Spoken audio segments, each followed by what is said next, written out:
It is Friday, July 5th, 2013, here in Sarasota, Florida. And once again, I'm coming at you with a brand new video format. So I'm excited but a little nervous. What do I mean by that? Well, the past two videos that I've posted on my site, if you've watched them, both pertaining to Canton basketball. One of, I dare say, my closest network. But this network that I'm speaking to right now, you all are right there. These are my two closest networks, closest to me, like my heart, my soul, the people I met at Central Middle School, the group I'm speaking to in today's video, and it might turn into 2 or 3 videos, I really don't know. Wow, you know, those times were, particularly 7th and 8th grade,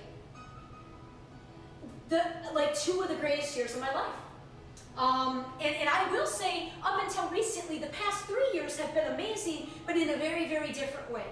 In terms of the love that I had for my life, and that I was sharing with so many different people so innocently. And so, I mean, we were kids and there was something special there. Just like I said the other day with my Canton program, that was a very unique, special experience over those years in that program with those friends. Central Middle School, no doubt, the exact same. And I'll say anybody that attended Central at the time that I was here, at the time that I was there, which was the fall of '87, which is when 6th grade started, and we finished 8th grade in the spring of '90. But I'm going to say particularly the group that was in my group, the group that we went together through 6th, 7th, and 8th grade. Oh my gosh. And so those are the people I'm most specifically speaking to in today's video. Now, the other thing that makes this one a little bit different is that the Canton basketball story was a very distinct story.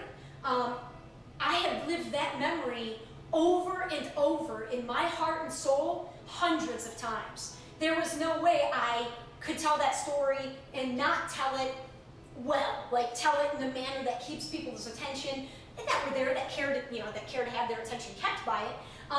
This one, however, there's no one story.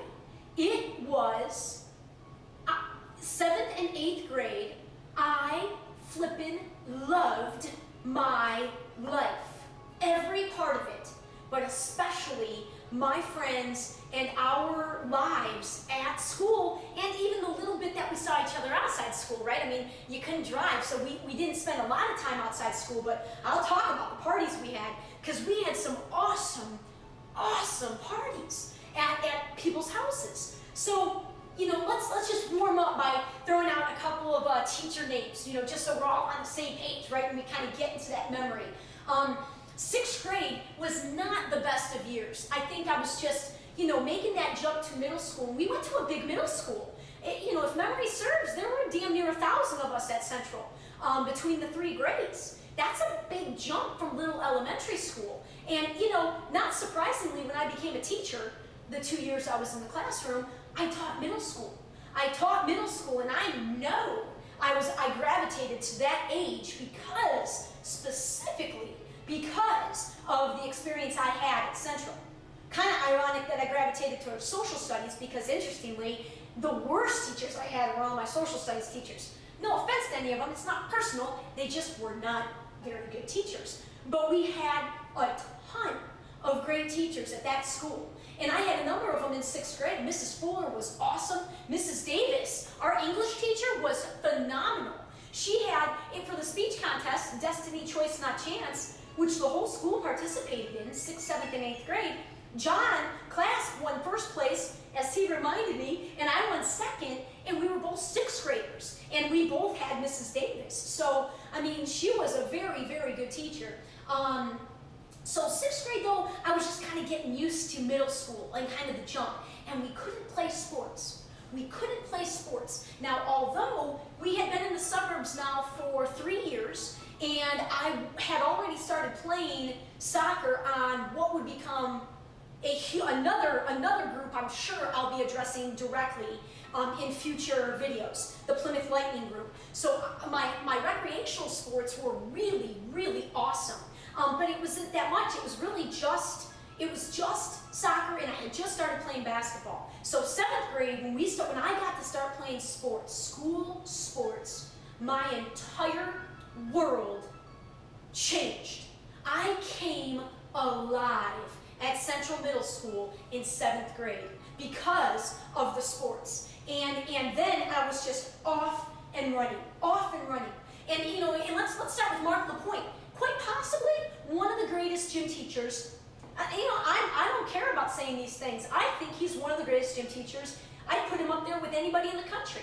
He took every single sport as seriously as his favorites, which I would guess were probably baseball, because he was the high school baseball coach up at Canton for JV. Baseball, football was really important to him, but it didn't matter. Man, I remember our badminton lesson in gym class. Mark LaPointe was a big guy.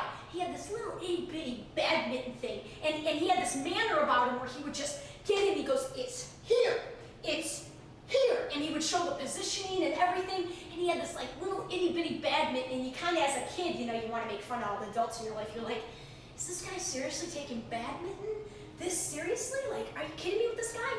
But it was real, it was legit, and you loved him because he was an awesome teacher and coach, an amazing teacher and coach.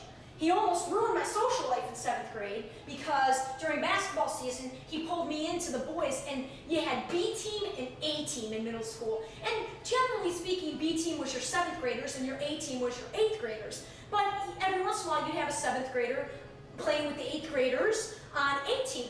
And LaPointe pulls me into his boys basketball practice as a 7th grader and tells them all that if I was on their team as a 7th grade girl, I'd be starting. Thanks a lot, Mr. LaPointe. Thanks a lot. Including there was an 8th grader there who I had the biggest crush on, Mike Doviak. God, I had a crush on him all the way out through high school. I did try to tell him in sophomore year, being nasty to myself, but hey, what are you gonna do, right? So I was like, thanks, Mr. LaPointe. Thanks a lot for ruining my social life, which he didn't, but